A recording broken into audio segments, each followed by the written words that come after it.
The Russian economy is in free fall. Economists at JP Morgan Chase expect the Russian economy to contract a whopping 7% this year. Goldman Sachs thinks the damage could be worse, predicting a 9% contraction in the Russian economy. Virtually every major corporation in the world has stopped doing business in Russia. BP, Shell, and ExxonMobil have pulled out of energy deals. Apple, Google, and Facebook have blocked the Kremlin from their platforms. CNN has stopped broadcasting in Russia, which shows that not everything is so bad in that country. Every storm cloud has a silver lining. But other than not having to stare at Brian Stelter anymore, things are going about as poorly in Russia as they possibly could. By targeting Russia's central bank with sanctions, an unprecedented tactic, the West has collapsed the Russian ruble. Nearly 2/3 of the $630 billion in the central bank's foreign exchange reserves were frozen overnight. A financial expert summed up his take on the situation by drinking live on Russian television to the death of their stock market. Worst case scenario, he says, I'm going to go work as Santa Claus like I did 25 years ago.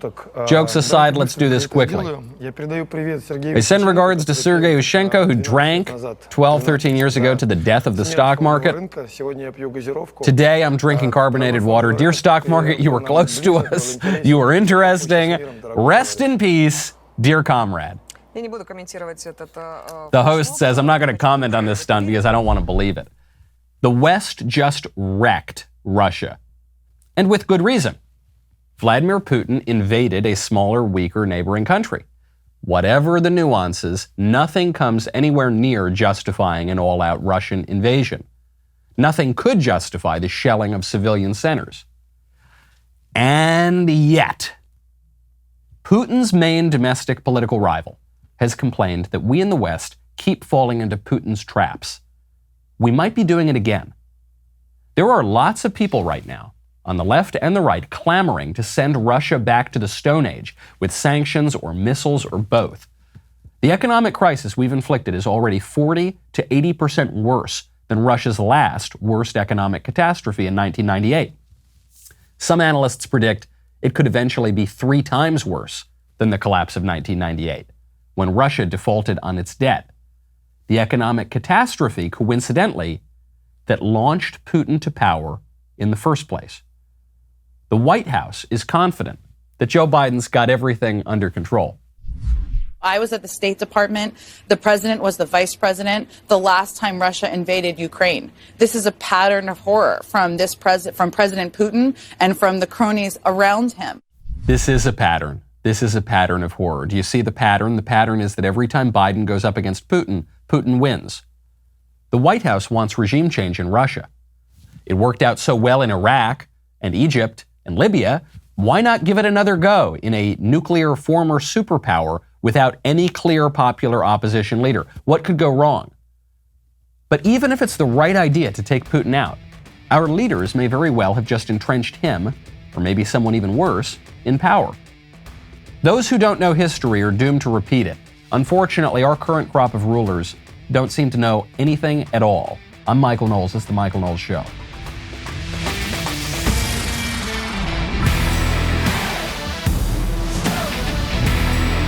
Welcome back to the show. My favorite comment on Friday is from How Dare You, who says, if Michael keeps saying I told you so, we shall call him Knowlestradamus. Many people are doing that already. I'm not saying I'm doing that. I'm saying many people are calling me Knowlestradamus because it would appear, I'm noticing a pattern of seeing through the liberal lies and propaganda. I can just see through things that are frequently difficult to see through. I can see through my window treatments. And when you want really good window treatments, I would strongly recommend you check out Hunter Douglas. Right now, go to hunterdouglas.com/Knowles. I did not realize back when I was an ignorant bachelor how important window treatments are for your home. I don't think I'm exaggerating when I say window treatments might be the single most important thing you can do for your home, because window treatments determine how the light comes into your home. And the light hitting your home is what makes it so beautiful. Hunter Douglas can help you. They've got innovative window shade designs, gorgeous fabrics, control systems so advanced they can be scheduled to automatically adjust to their optimal position throughout the day. Maybe it's the way the shades diffuse harsh sunlight to cast a beautiful glow across the room, or being able to enjoy the view outside the window while protecting your privacy inside. Maybe it's the superior insulation that shades provide, keeping you warmer in winter, cooler in summer, and lowering utility bills, something really important right now. Whatever it is, head on over to hunterdouglas.com/Knowles today. Get your free Style Gets Smarter design guide with fresh takes, creative ideas, and smart solutions for dressing your windows. hunterdouglas.com/Knowles. Head on over there for your free design guide. A lot of people have a lot of opinions about Russia. I am not pretending to be a Russia expert or a Ukraine expert, but I think I might be the only blue check on social media who is not an overnight Russia and Ukraine expert. I think I might be the only person on social media who doesn't claim to have all of the answers for this many centuries long regional conflict between Russia and Ukraine.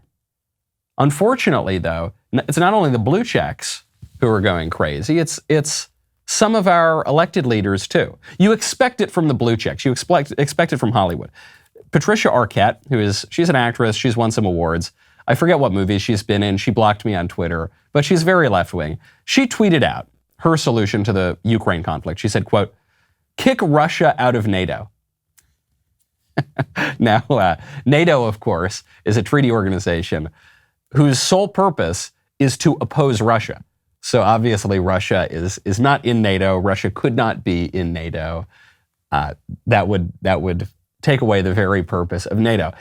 And yet I suspect that Patricia Arquette is not much more ignorant on this subject than most people around there. Bette Midler, another wonderful actress of a certain age with very certain political opinions, she tweeted out a picture of Volodymyr Zelensky, the leader of Ukraine, in the Obama 2008 style, that kind of artistic agitprop style that says hope underneath it.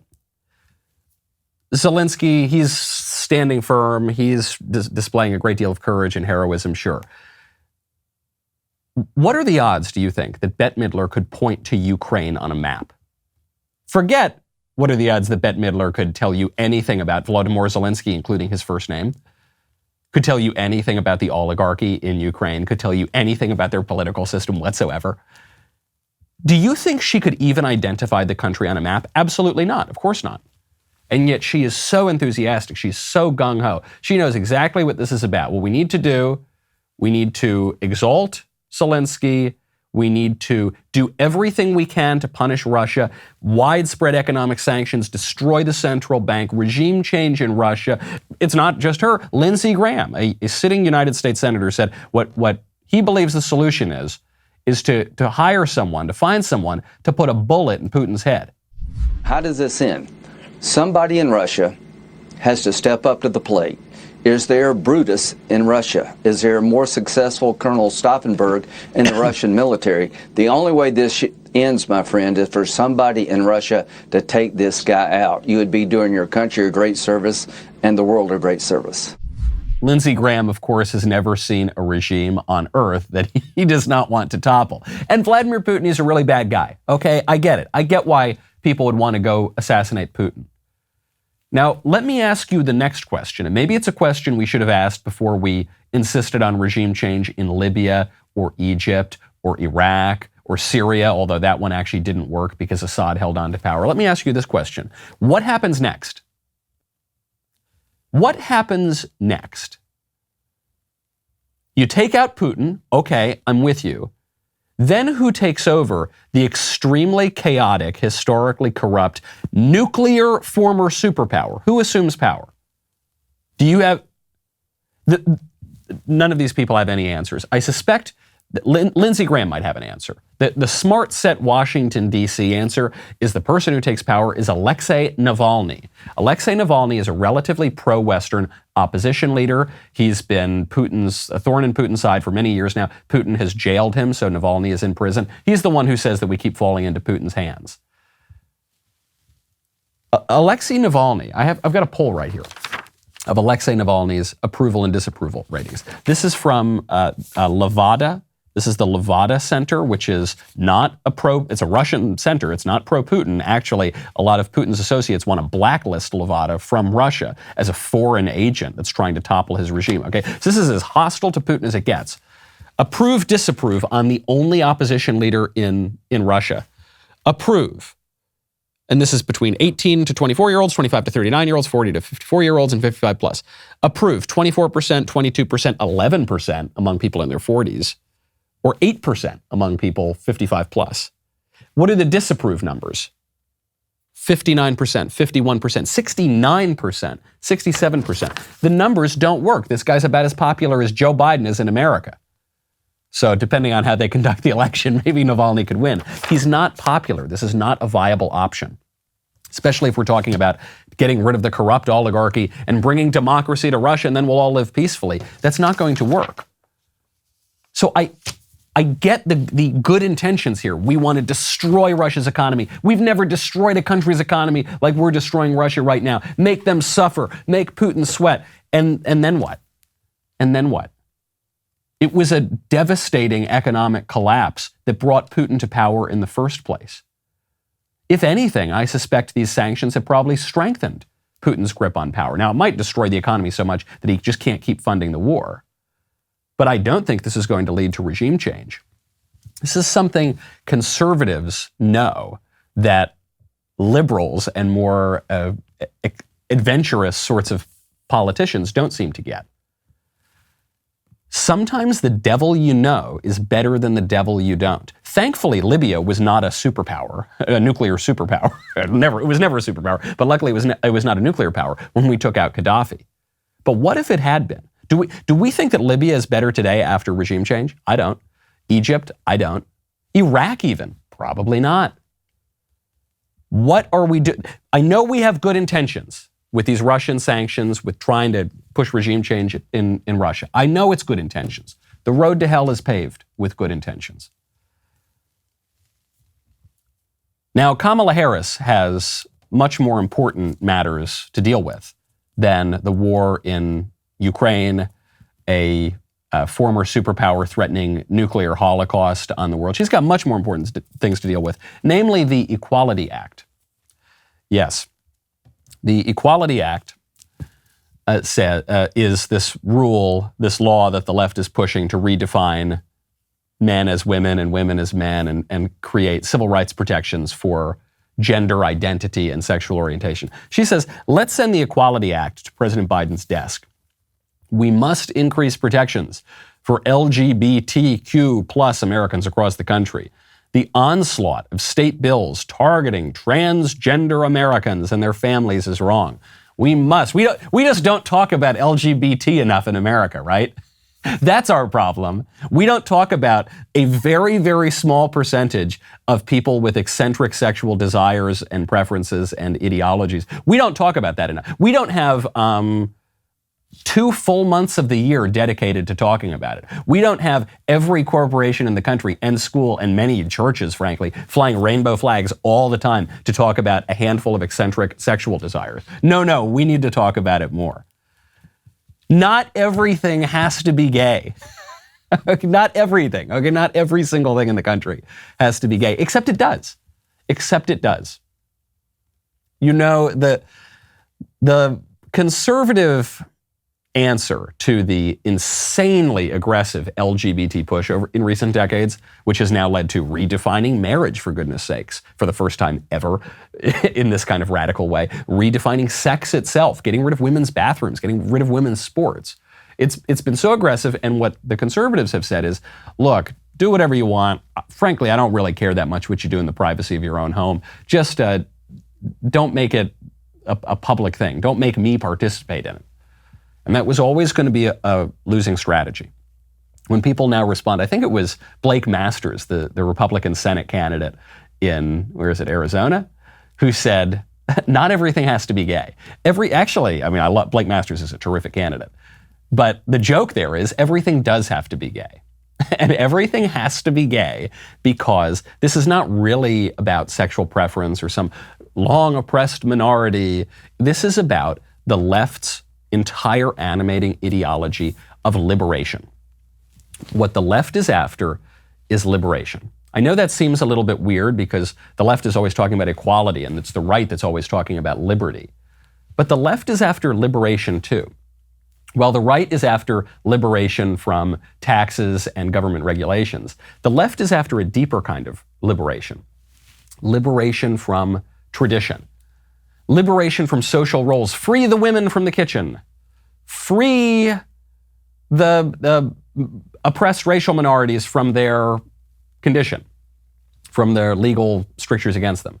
Free, even beyond the law, even beyond tradition. Free the men who think they're women from having to actually be men. Free people from biology. Free people from nature. Free people from reality. This is not a moderate kind of political liberation to change some rules about the way different groups are treated. This is about a fundamental assault on nature. If liberation is now about forcing everyone, right, coercing everyone to pretend that men who are confused are actually women, that is a liberation that demands being freed from reality itself. As Whittaker Chambers said, it's the second oldest ideology in the world. It goes back to the Garden of Eden when the serpent told Eve, "Ye shall be as gods." You can create your own realities. What Anthony Kennedy said in the Planned Parenthood versus Casey decision, now 30 years ago, he said that at the heart of liberty is the right to define your own concept of existence. Antonin Scalia made fun of this as the sweet mystery of life passage. I don't know where in the Constitution it says that you've got the right to define your own concept of existence. Obviously, you don't. Defining your own concept of existence is what little confused children do when they play pretend in the backyard. That's not what adults do. That's not what rational, educated people do if they want to live in society. But that is the ideology, and so it won't stop. It can't stop. Even at the brink of World War III, Kamala Harris has to talk about transgenderism because that is the next step. That is at the heart of this. People have to talk about the metaverse. We have to talk about transhumanism, frankly. We need to talk about liberating ourselves from every single bond, including the natural ones. Everything's got to be gay. So I learned from Metro magazine. This article's a little old, but it's making the rounds again, and I had to bring it up. I couldn't miss it. Metro magazine informed me of something that was pretty surprising. Straight men in bromances kiss, cuddle, and stand around naked together. Didn't know that. A bromance has been defined as an emotionally intense bond between straight men. In the conclusion of this study, it's very, very scientific, the authors wrote, they spoke about their desire to cuddle and hug with their bromantic friends. Some agreed that this was the case when asked, whereas others offered it unsolicited as part of their definition of bromance. In all, 29 of the 30 men who took part in this study said they had cuddled with their bromantic partner. This latest work backs a 2012 study that found 89% of 145 surveyed undergraduate heterosexual men had kissed their bros. The bros, straight men, most straight men, the vast majority of straight men kiss and cuddle with their friends and stand around naked, right? Now look, I'm no scientist. Okay, I don't have an advanced degree in statistics or sociology or whatever. I don't think straight men do this. Maybe, look, this is a British paper and the Brits have always been a little bit light in the loafers that way, so maybe that's possible. I just don't think it's the case. I think actually ontology tells us that's not the case. I think the nature of being a straight man tells you that's not the case. Because by definition, straight men would not hang around and kiss and cuddle with their friends. This is something I wrote about in my book, Speechless, Controlling Words, Controlling Minds, which became a #1 national bestseller last year, thanks to you, and it's coming out in paperback again, and I really want to jump up the charts so that I can stick it in the eye of the New York Times. Anyway, that's a digression. I talked about how the left gains power by redefining words. Well, you see it here. Straight men used to be men. The definition of a straight man was men who don't cuddle and kiss their male friends. And now the left is redefining straight man to man who kisses and cuddles with his male friends. So now there are no straight men. This is erasure. This is the way they take control of society on the left. They just redefine everything, and they have to. Don't think this is some diversion. I think this is a trap that the right actually fell into this with political correctness. They said, oh, who cares? Political correctness isn't a big deal. It's kind of a silly distraction from more important things like cutting taxes and getting new free trade deals. Oh, forget that they're redefining women and redefining men and redefining our whole country and redefining the founding as evil. And, forget about that for a second. Let's just focus on cutting taxes and manufacturing more stuff in China. And that'll help GDP, and that's all that matters. No, this is the issue. Frankly, the war in Ukraine is a distraction. And Kamala Harris knows it, and the left knows it. We should learn it too. Speaking of gay men and the war in Ukraine, it's a strange transition perhaps. George Takei. George Takei has a message for all of the impoverished, struggling families out there who are making really difficult decisions, who can't make ends meet because the price of everything is going up, and especially the price of gas. He says, suck it up. Quote, Americans, we can endure higher prices for food and gas if it means putting the screws to Putin. Consider it a patriotic donation in the fight for freedom over tyranny.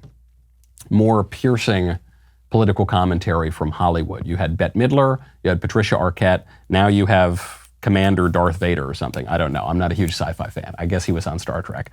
George Takei says, suck it up.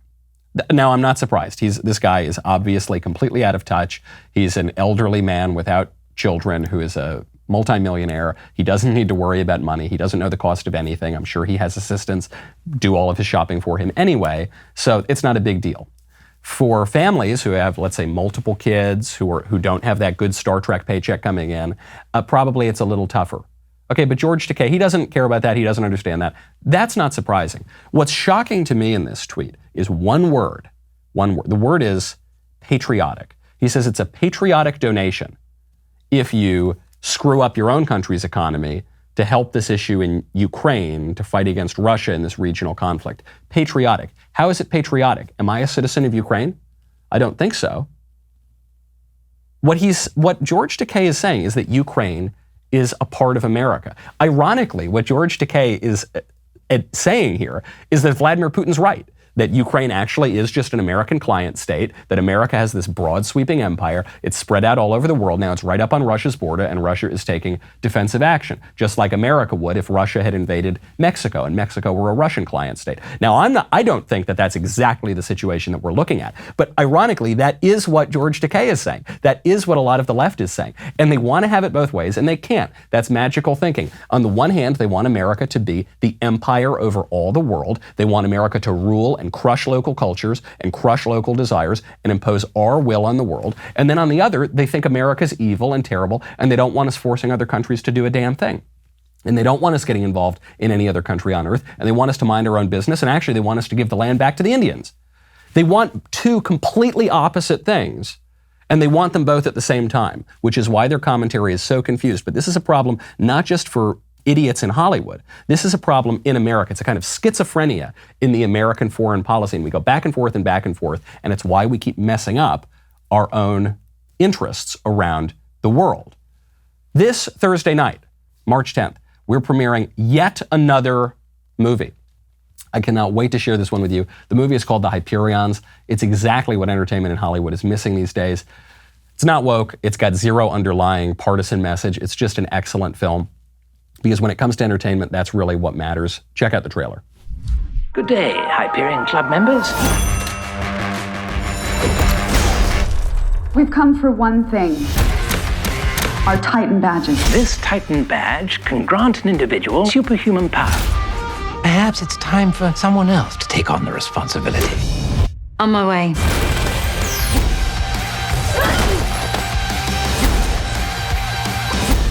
She's trying to destroy me.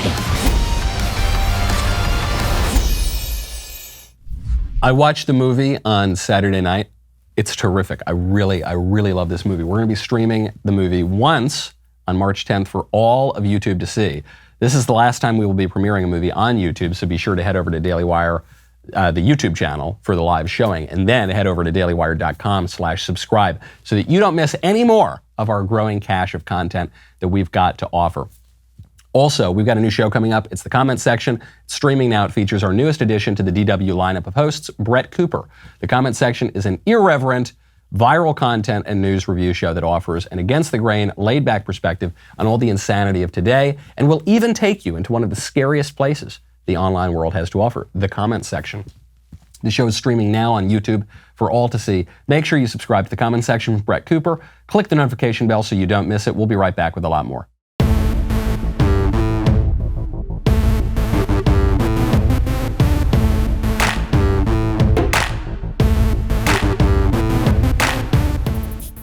George Takei and lots of other Hollywood liberals, and actually the White House and the entire ruling class, they say, look, your gas is going up because of our stupid energy policy and our stupid policy on Russia and Ukraine. And yeah, we bungled it all, and now we're going to bungle it even more, and we're going to send gas going even further up through the roof. But hey, just suck it up. That's your patriotic duty. And Biden can afford it, and Psaki can afford it, and George Takei and Bette Midler and Patricia Arquette, they can all afford it. But most Americans cannot, like mothers in Michigan who've got to decide between filling up their gas tanks and buying clothing for their kids. Has consumers like mother of two Lauren Strickstein watching their budgets. It's a horrible situation. I'm scared for how high the prices are going to go. And Keisha Townsend of Southfield is too. Yeah, because you need gas to get to work and stuff like that. So yeah, you got to cut back on certain things just to get some gas and stuff. Yeah. I have to think about putting gasoline prices before buying my kids' clothes right now. So these are really hard decisions for Americans. And to what end? To what end? We covered this on the show last week. Joe Biden shut down American energy, shut down American oil pipelines to support a Russian oil pipeline called Nord Stream 2, a Russian oil pipeline that gave Russia a direct route to the European oil market, that cut out the middleman of Ukraine, which essentially rolled out the red carpet for Putin to invade Ukraine. And we all knew that that was going to happen. And conservatives warned Joe Biden about this, and that's why there were sanctions in place in the first place, that Joe Biden intentionally and lobbied really hard to get removed. Then Biden literally invades Putin to invade. He says, look, if it's just a minor incursion, it's not a big deal. We won't really do anything. Putin does invade. Now we put the sanctions back on the pipeline, sanctions that Joe Biden made a point of removing, that if we just left them in place, Putin almost certainly wouldn't have invaded. We put the sanctions back on. We then put way more sanctions on Russia, and it sends American gas through the roof again. And the White House all the while says, no, we're not going to drill here. No, we're not going to build more pipelines. No, we're going to try to get off of oil. Why? So now we're going to import more Iranian oil. Until just a few days ago, we were importing more Russian oil. What? To stop climate change? Because Russian oil doesn't tick off the sun gods? Iranian oil isn't bad for the climate? No, it's only American oil. We can burn the oil here. It's just only when the American oil gets burned. That's what irritates the sun monster and brings on Armageddon. Does any of that make sense? What's the upshot of it? What's the end of it? Well, the end of it is that these mothers can't afford to buy their kids clothing because of this stupid policy. It's like the stupidest policy they could possibly make. And the reason for that policy is not even that Biden has a totally formed ideology that he's just ruthlessly pursuing. He's not. The problem actually is that they keep vacillating. They keep going back and forth. The problem is that if you stand in the middle of the road, you're going to get hit by a truck. We want the sanctions on the pipeline. We don't want the sanctions on the pipeline. We want Putin to be able to invade. We don't want him to be able to, this, that. Back and forth and back and forth. And it comes down to what George Takei insinuated. Does America want to be a global empire where Ukraine really is part of America and we're going to defend it just like it were Idaho? And an attack on Ukraine is an attack on all Americans. Or does America want to mind its own business and not really have all these commitments around the world and not be the world's police and not occupy Libya and Iraq and Syria and all these other places, and then allow, Russia to move in or allow China to move in and allow these world powers to grow and grow and grow and challenge American hegemony. And oops, we don't like that, so now we're going to go back in again, and we go back and forth and back and forth. Sometimes, actually, a wrong decision is better than indecision. This indecision is causing a lot of problems. You see it now. We're leaning much more in the America world police, the American empire. We're the globalist regime, and everyone needs to submit to us. Nancy Pelosi just held a photo op on the steps of the Capitol. She desecrated an American flag for this photo op. She was holding up with a lot of other lawmakers. There were probably a couple squish Republicans in there too, holding up this flag. It's an American flag, but the bottom of the flag is not red and white stripes. It's yellow and blue stripes. As if to say, America and Ukraine are the same thing. I pledge allegiance to Ukraine and the united countries of the American empire. That's what she's saying here. You know, New York, Texas, Tennessee, California, they each just get stars. Ukraine gets half the flag. A violation of the flag code, not that anyone really cares about that anymore, especially on the left. You'll remember during the Hillary Clinton presidential campaign, the campaign took a picture of a flag crumpled up, thrown on the ground. They thought it looked kind of artsy and cool. No sense that that's wrong. It's actually wrong to do to your country. Not surprising, actually, to an American left, which now regularly desecrates and disrespects the flag. But this is some crazy thinking. I don't think the most war hawky, bullish, neocon George W. Bush cowboy would support this kind of radicalism. To say, actually, half of our country is just Ukraine now. That's what we care about. But that's what Pelosi's saying. That's what a lot of people are saying. That's not the kind of system our Constitution sets up. But then the left will go even further and they'll say that our Constitution is trash. They will literally say that on The View. Elie Mystal, who you may have seen him on MSNBC or CNN. Actually, you probably haven't because you don't watch those channels. But he writes for The Nation. He's a left-wing political analyst of some prominence. Elie Mystal goes on. He's speaking to the cackling hens on The View. They're saying cluck, cluck, cluck, cluck, cluck. And then somehow the Constitution comes up. And Elie Mystal, he comes out and says the quiet part out loud. He says he hates the Constitution. Some will say, okay, so are you arguing for throwing out the Constitution? Should the Constitution be thrown out? What do we do? Is it a living document? Or is it a sacred document? It's certainly not sacred. All right, let's start there. The Constitution is kind of trash.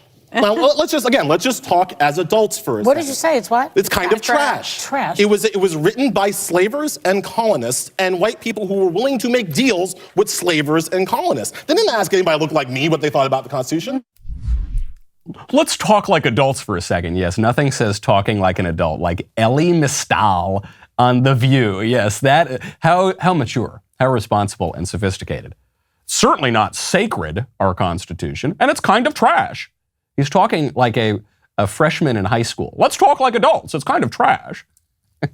and then Joy Behar. You look over, Joy Behar, pretty left-wing, pretty disrespectful of America in many ways. She hears this, and even she goes, what did you say? You said it's trash? When you are too far left for Joy Behar, you have gone really far. But I suspect Elie Mystal is actually representing the accurate perception of the Constitution on the left. I don't think he's just some crazy fringe element. I mean, the left has been telling us this for years. They protest the American flag on football fields and elsewhere. They denigrate the founding fathers and the framers of the Constitution, as he does, as slavers. They're slavers. So that's why they everything they ever touched was terrible and turned to ash, like this wonderful country that has allowed me to prosper. Even me, Elie Mystal, a dum-dum. They're trash. It's total trash. Of course, you notice the people who denigrate our forebears, they never look at the things we're doing right now that our posterity might say about us. They never imagine that someday, hundreds of years from now, people will look back at Elie Mystal and the women of The View and say, these people were trash. They defended killing almost 1 million babies a year, and they pretended it was some sort of sacred right. These people are trash. You want to compare the founders and the framers to anyone. At least they weren't killing 1 million babies a year, okay? Actually, whatever and also, by the way, most of the founders and framers, virtually all of them, had deep moral misgivings about slavery, and a lot of them wanted to get rid of it. Even at the time of the Constitution, it was just politically impossible. Putting that aside, if you're comparing heaps of trash, everyone's trash, all fall short of the glory of God, all sin, everyone's trash. It would seem to me that The View and Elie Mystal certainly beats the founders and framers in magnitude and stench of the trash. But the battle right now, you'll notice, is over not the Constitution. When Elie Mystal says the Constitution is terrible and trash, he doesn't actually make an argument about the Constitution. He makes an argument about the people who wrote the Constitution. And he says, these were bad people, therefore throw out the Constitution. So and this is defined, it's actually a pretty telling clip, even though the things that he's saying are extremely stupid. It's telling because that's what our battle over who we are as a country has been about. It's not really about the principles of the Constitution. On the rare occasion that someone brings up a principle of the Constitution, they usually do so to misrepresent it. They'll say, in the Constitution, slaves were only counted as 3/5 of people. Can you believe that? Those racists. Do you know what the 3/5 compromise was? Do you know what the point of that was? Yeah, they said, the founders said that the slaves were 3/5. Well, actually, there were two groups. One group wanted the slaves to be counted as fully as people, and the other group didn't want the slaves to be counted as people at all. And the group that wanted the slaves to be counted fully as people were the slavers. Usually people who invoke the 3/5 compromise as some terrible aspect of American history don't realize that. It was the slaveholders who wanted the slaves to be counted as fully as people because they wanted more representation in the Congress, in no small part to better entrench slavery. It was the Northerners and the people who opposed slavery who didn't want the slaves to be counted at all because they wanted to reduce the influence of the Southern slaveholding states in the government. So on the rare occasion that someone brings up a provision of the Constitution, it's usually just to misrepresent it. Usually the battle is over the founders and the framers. Jefferson had slaves and Washington had slaves, and so the founders were bad. And then on the right, you have people say, no, the founders were really good and they were smart and they gave us a good country. And therefore, because the founders were good and the framers were good, we should support the Constitution. And on the left, they say, no, because the founders and the framers were bad, we should oppose the Constitution. There is a third way here, though.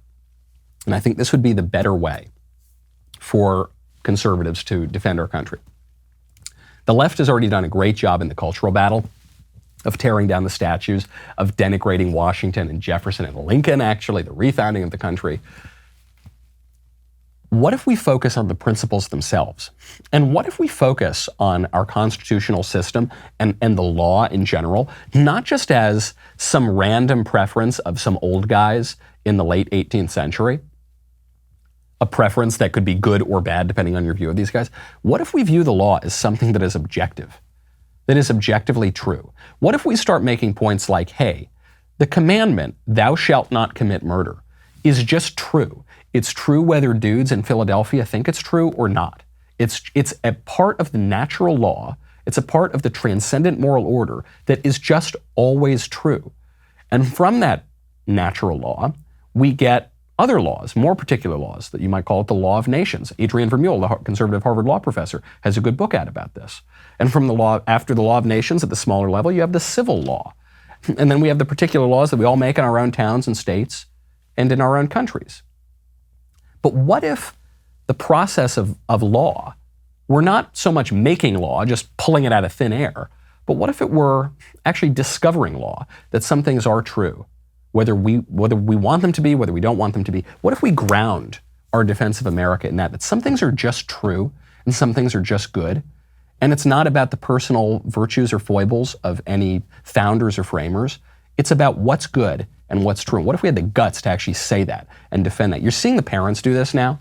The parents are going into these schools and they're talking to PhD administrators who have advanced degrees and great experience in critical race theory and have studied all this kind of kooky academic ideology, CRT, transgenderism. And these parents are going in and they say, look, I don't give a damn about your stupid degrees. I don't care how many years you spent studying these lunatics. It's just wrong.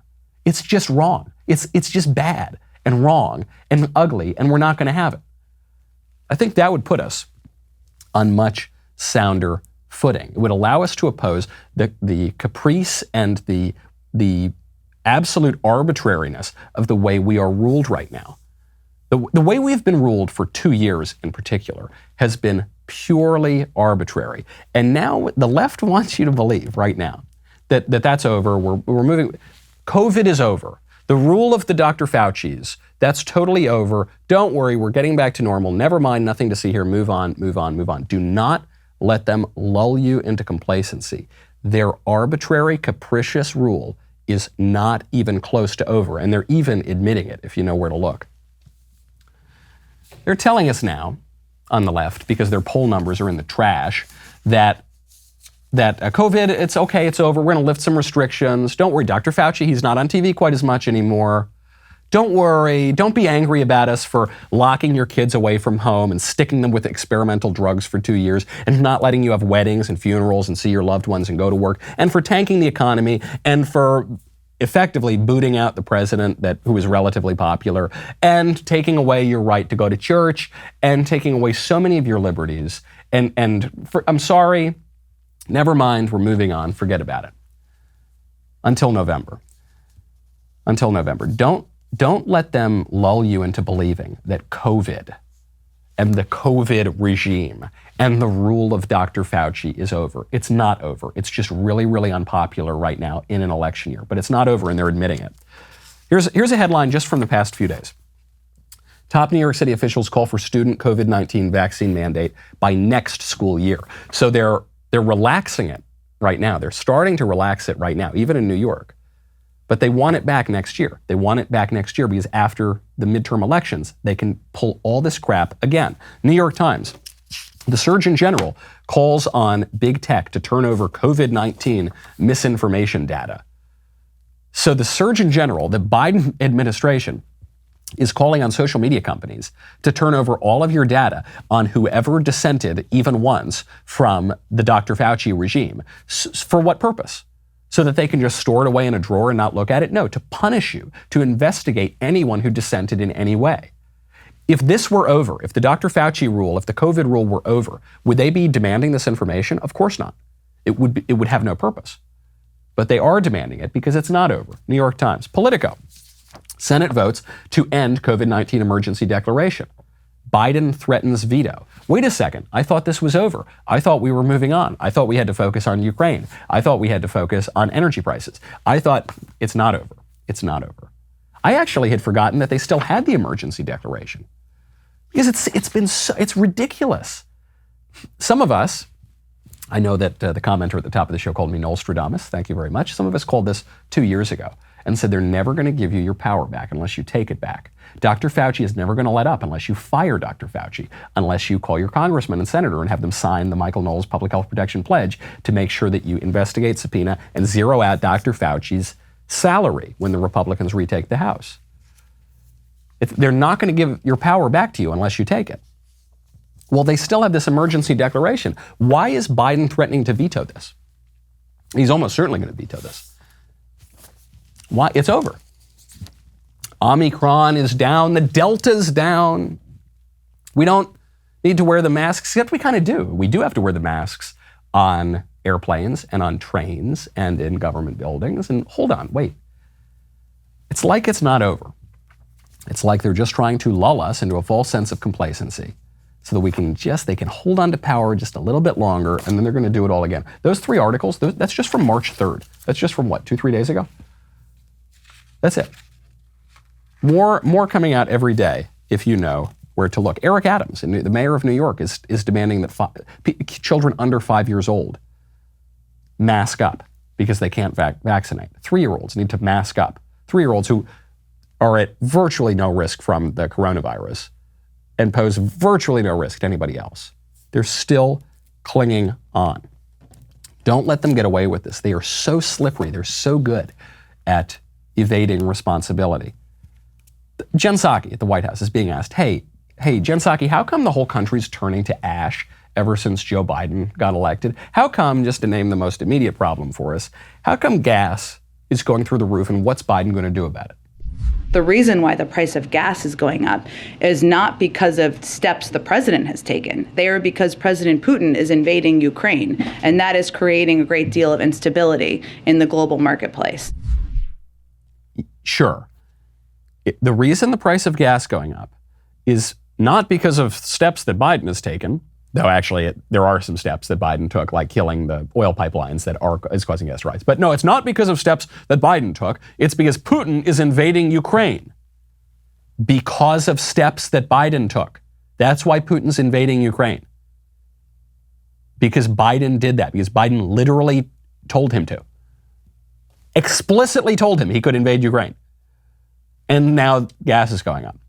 and it is Biden's fault. But a lot of people in this country who tune in only to CNN and the Washington Post and NBC and CBS and whatever, they're going to believe that. They're going to say, oh, it's Putin's fault, right? Why is it Putin's fault? Because of what Biden is doing. These guys are pretty radical. The ruling class is pretty radical. You want to hear an example of this? We usually think of the Supreme Court as being one of the moderating influences in America. They never quite give the conservatives what they want. Even the liberals haven't totally been happy in recent years with the court. The Supreme Court just ruled to reinstate the death penalty for the Boston Marathon bomber. So you remember the Boston Marathon bomber, this guy, they got him dead to rights. He planned the attack. He killed people. He injured lots of other people. And he got the death sentence. Then an appeals court took away the death sentence in 2020 for this guy. Why? Because they said, oh, well, maybe his brother, who he committed the attack with, maybe his brother was more responsible than he was. So anyway, let's take away the death penalty. It was basically for no reason. They just didn't want to kill him because they don't like the death penalty.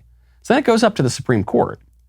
And the Supreme Court makes the right decision, but we have a 6-3 conservative court. That means that 3 justices, 3 liberals on the Supreme Court, which are supposed to be the most moderate, normal, reasonable people in the country, at least in politics, they decided that they didn't want the Boston Marathon bomber, an actual terrorist in America who killed people, who injured children. They didn't want him to receive the death penalty that he already received. It's not even like the Supreme Court had to decide, well, should we put him 30 years in prison? Should we give him the death penalty? No, he was already sentenced to the death penalty. The Supreme Court just had to say, okay, that's fine. And 3 judges wouldn't do that. That's how radical we're talking here, okay? That's how blinded by ideology these people are, all right? We are in a very tense moment here where even the most elite, supposedly moderate, reasonable liberals are so far out there that they're basically not speaking the same language as we are here in the United States. And now we're running away in the next panic, and we're going to run away in the next panic, and the next panic, and the next panic.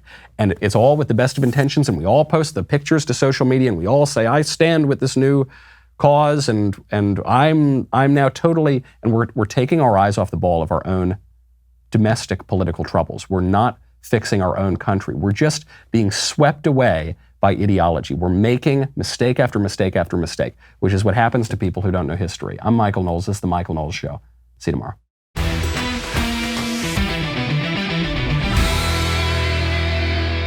The Michael Knowles Show is produced by Ben Davies.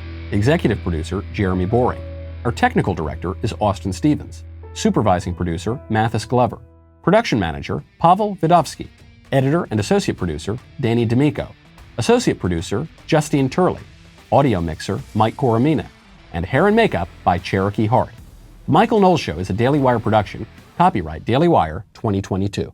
Today on The Ben Shapiro Show, Russia calls off humanitarian deals and ratchets up indiscriminate military attacks. Vladimir Putin cracks down on dissent, threatens a wider war, and the West talks about shipping planes into Ukraine. That's today on The Ben Shapiro Show. Give it a listen.